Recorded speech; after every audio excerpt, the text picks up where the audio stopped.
Assalamualaikum warahmatullahi wabarakatuh. Jumpa lagi di Jendela Info Analisis di Balik Teks dengan tajuk Kejati Jabar atau Kejaksaan Tinggi Jawa Barat geledah DPRD. Yuk taruhan jika lolos jeratan Tupera tunjangan perumahan anggota dewan. Siapa bakal pakai rompi oranye Kejati? Indramayu pada hari Rabu tanggal 10 Juni 2026 digegerkan dengan penggeledahan di kantor Dewan Perwakilan Rakyat Daerah. Lantas apa yang terjadi? Mari kita simak situasi dan kondisi pada saat penggeledahan di mana dokumen yang dikirim dari teman jurnalis diambil dari dokumen video Jabar TV.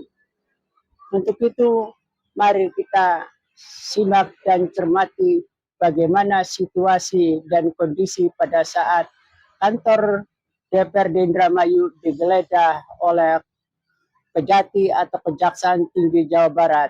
Selamat menyimak.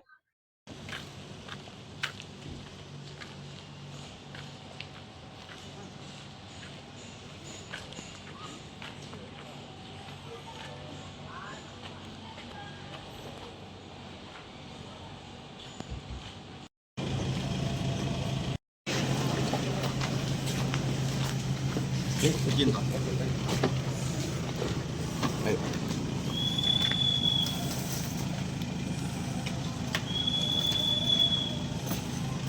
Rombongan terjadi pada hari ini di gedung DPRD itu bagaimana Pak Setlan? Ya, kami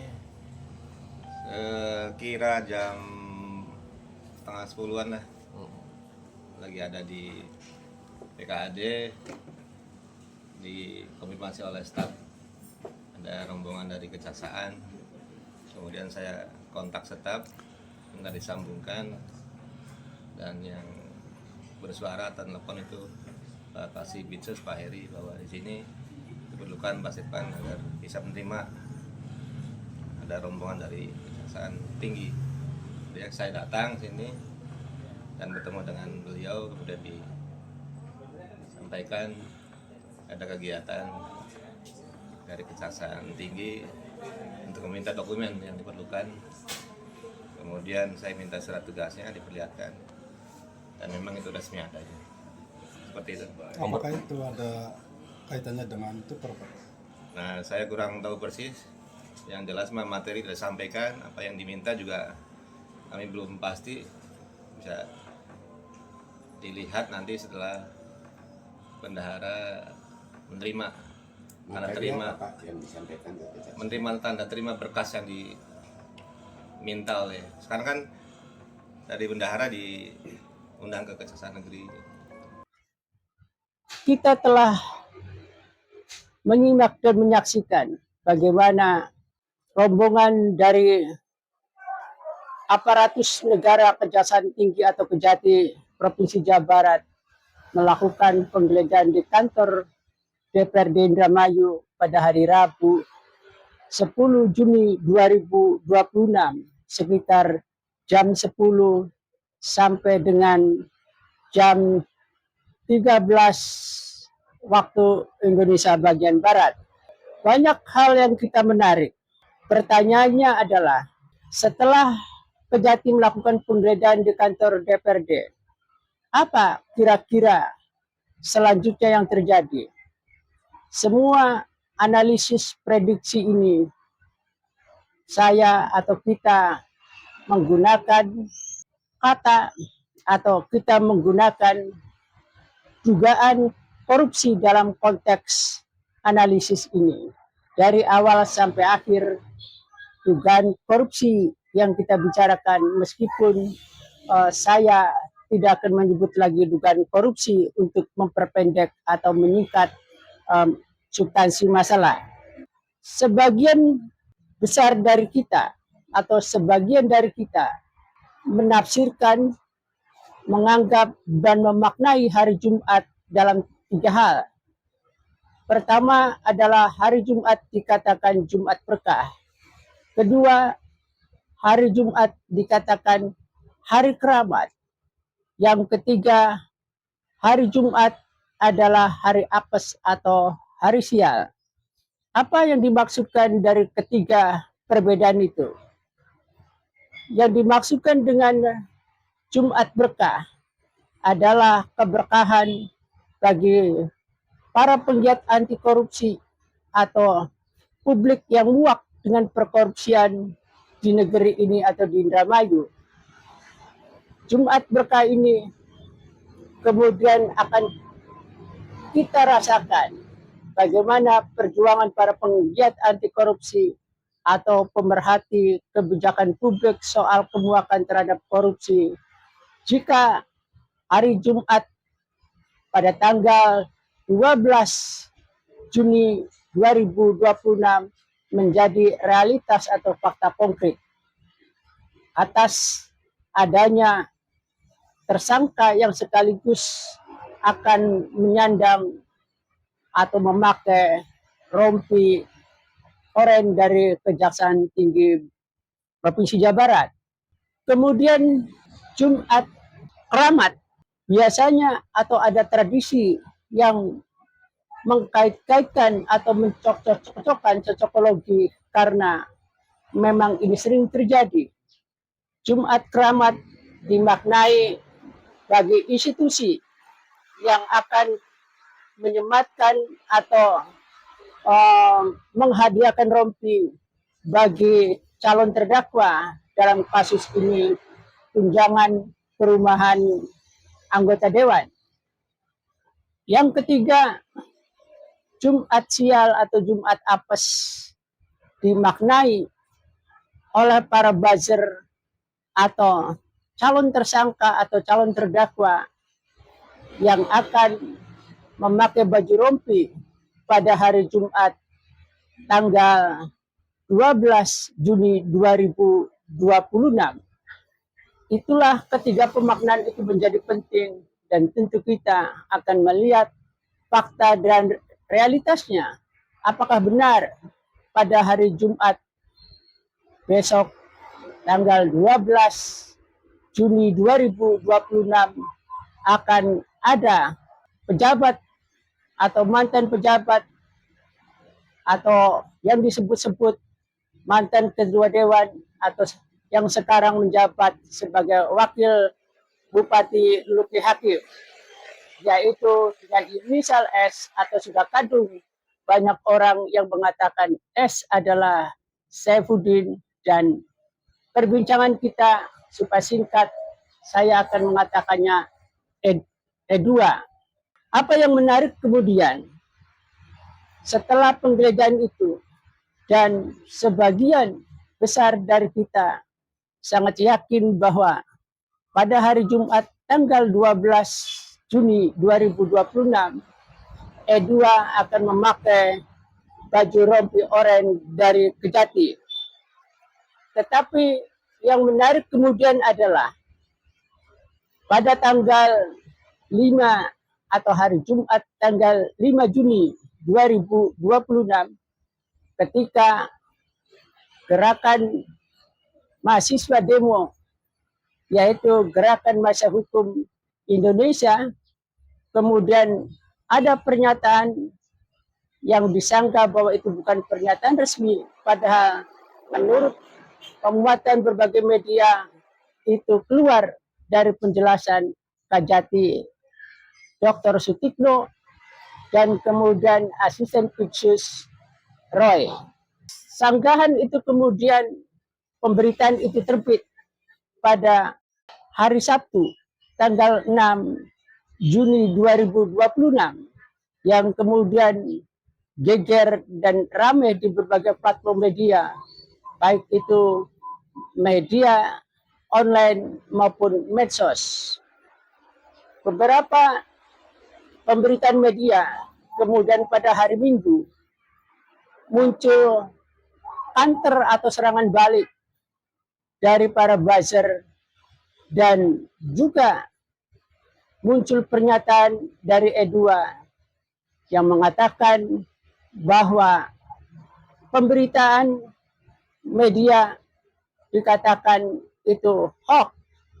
Bahkan kemudian dalam penjelasan yang diunggah di medsos, E2 mengatakan itu sangat merugikan, dan hoax itu yang pada akhirnya kemudian E2 akan mempertimbangkan menempuh langkah hukum untuk persoalan serangan balik dari berbagai media massa dan platform lainnya, medsos, yang mengatakan pemberitaan sebelumnya adalah hoax dan akan dipertimbangkan tindakan hukum oleh E2 yang diperkuat oleh para buzzernya, maka itu akan dibahas atau akan dibicarakan pada pertemuan yang akan datang.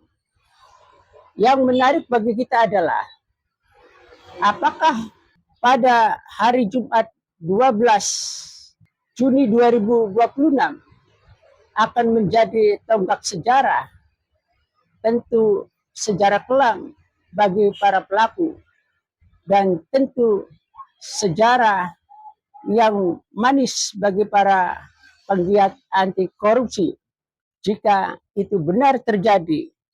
Meskipun saya secara pribadi meyakini berdasarkan indera keenam atau berdasarkan nalar metafisika pada tradisi penegakan hukum, setelah penggeledahan maka kemudian akan ditetapkan secara resmi menjadi tersangka, dan biasanya calon tersangka akan diundang besok, kemudian akan dikasih rompi yang artinya belum tentu bisa pulang.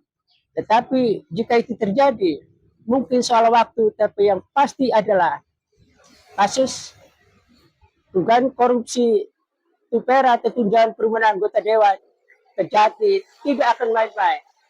Kali ini Kejati sangat serius untuk membuktikan apakah tersangkanya akan terbukti nanti di bawah putusan atau majelis hakim soal salah dan benarnya, atau apakah bisa terbukti dakwaan jika kemudian sudah masuk pada P21, sehingga kita semua harus menunggu putusan atau amar putusan dari majelis hakim kalau proses ini berjalan mulus.